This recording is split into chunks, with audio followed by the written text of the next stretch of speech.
Alright, hello everybody. I'm going to show you a quick little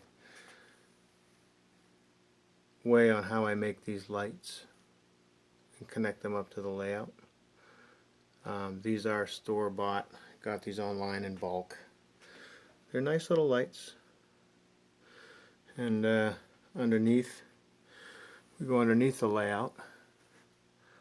All I do is make a little plug on 10-wire ribbon computer cable. And I plug them in on 3 volts. I just run that around the layout and plug all my lights in.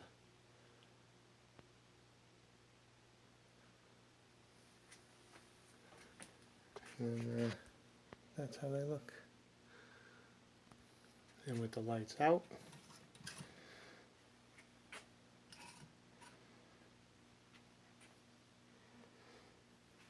give a nice glow. Alright, so I'm going to take you up to the bench and I'll show you how I make these. Okay, so here we are at the bench. So what you're going to need to make the plugs for these lights is, of course, the light. And these are adjustable in height. Like I said, I buy these online. So you glue this little piece down right here, wherever you want the light to be. Once that's glued down, you just use a little piece of Plastrux tubing and you paint it a concrete color, and then that glues onto the base just like that. The other things that you're going to need are going to be some resistors. For these, since I'm only putting 3 watts to them, I'm putting 100 ohm resistors on them. You can buy these in bulk also. They're fairly cheap online. You also need some heat shrink tubing, and I just kind of cut it down to size. And then you're going to need a battery to figure out which polarity on the LED. So you put the resistors on the white wire. And then of course you're going to need some soldering iron, flux, and some solder. Alright. Alright. Okay, so like I said, these are adjustable. You can make these lights any height you want. And what you want to do is just put a little dab of CA gel on there and then just adjust it. And it bites pretty quick, so you only got like 2 seconds and then it's going to be on there. Once you do that, like I said, you can add the concrete pillar. I just like to add that, and that kind of goes down into the base of the layout a little bit. Kind of gives it some rigidity when it's on the layout. And then I'll paint the top of this concrete also just to match. Like you see a lot of light poles out there today.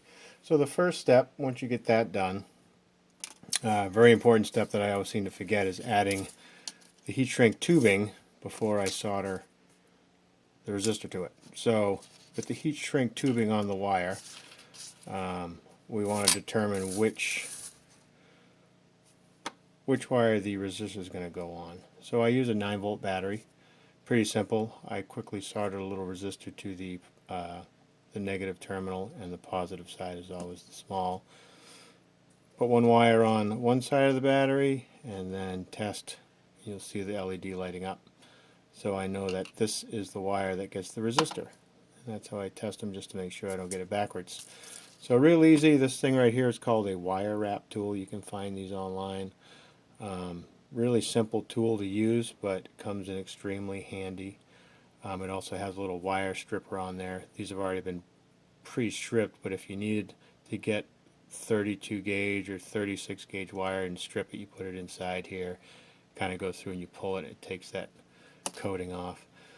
So once you get that coating off of there, what you want to do is put this wire, there's 2 holes. It might be really hard to see, but when you use one of these, you'll see there's a center hole and there's a small hole off to the side that the wire goes in. That little wire goes into the hole on the side, kind of holds it in place, and then you grab one of the resistors, which I pre-cut. They come full length. You want to cut off and leave about a little over a 1/4 inch there, and that is actually the plug side. So we take the long side and we slide it into the center of this wire wrap tool, just like that. grip the wire in the resistor, and then you just twist the wire around the resistor, and it makes a nice wire wrap connection. Now, just you could probably leave that like that. They say you don't need solder, but I like to put a little dab of solder on there. So I use a little bit of flux, and I use my 30-watt iron and just kind of touch that with some solder, and that is going to make a nice connection for years to come. I ain't going to have to worry about electrical contact going bad on that. So now you just kind of trim off the excess, like that, and you grab heat shrink tubing, bring that down to the plug,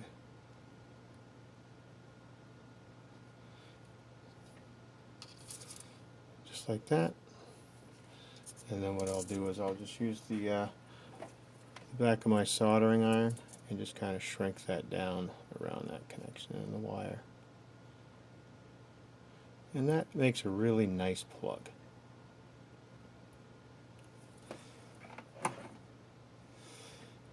Now for the side without the resistor, same thing, only you're going to use what you snipped off of the other resistor and just make a plug without a resistor on it. So it works the same way. You put that wire on the side hole, kind of holds it in place, and with this one we're only going to go about halfway down the bare wire, so we leave a nice plug. Hold the wire and that other solid resistor piece, and you just twist the wire around it, and it gives you a nice connection.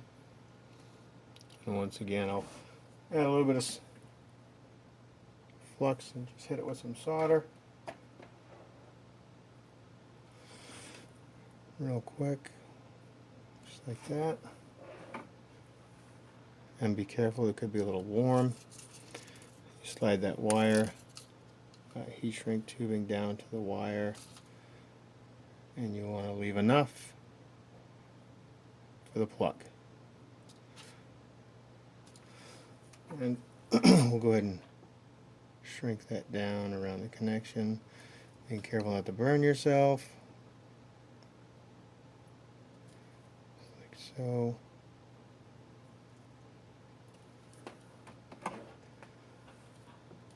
And there you have it. So we have a light now that's ready to install on the layout, and this will plug right into Digitrax SC8 cable. And let me go grab one, and I'll be right back, and I'll show you how that plugs in. Okay, so here is some 10-wire ribbon cable. You can buy this in bulk.